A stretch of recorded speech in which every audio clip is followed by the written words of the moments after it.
Hi, I'm Daniel Obadovsky, co-founder of Scale San Diego. Today, I'd like to share with you my new project, which is very different from what I usually do. I felt that I couldn't remain silent with everything that's going on around, but in addition to stating my clear solidarity with Black Lives Matter, I started having conversations with friends of mine, colleagues who are Black, successful people in each in their own way. I've been listening to their personal stories, and I decided to record them and share them with you.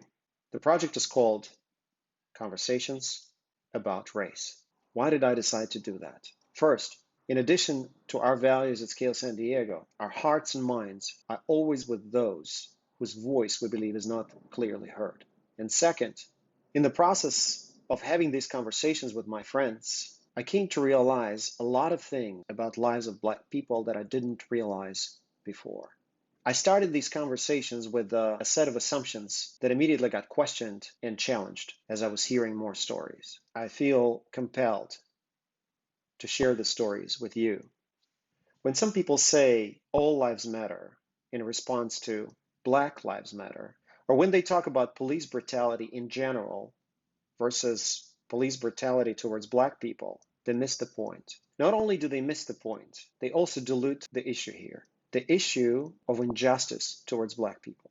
Injustice that still creates unnecessary tension in our communities and in our society. By diluting it and making it too general, we make it harder to define, focus, and address it properly. I have some personal experience with discrimination when I came to Germany from Russia in the 90s. And every time I opened my mouth, people would judge me what I was or was not capable of doing just based on my accent.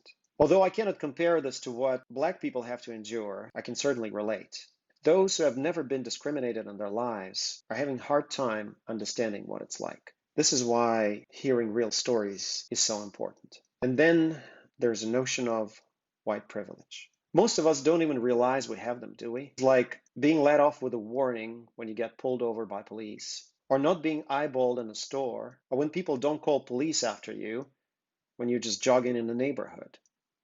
Simple things like that. I personally would like to live in the world where things like these are not even considered privilege, because everyone is treated the same way. If we all understand the notion of privilege, it will help us one day make it universal.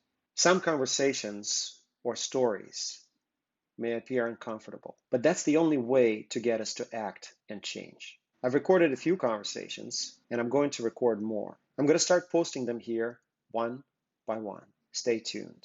I hope you enjoy them and learn something from them just the way I did. Thank you.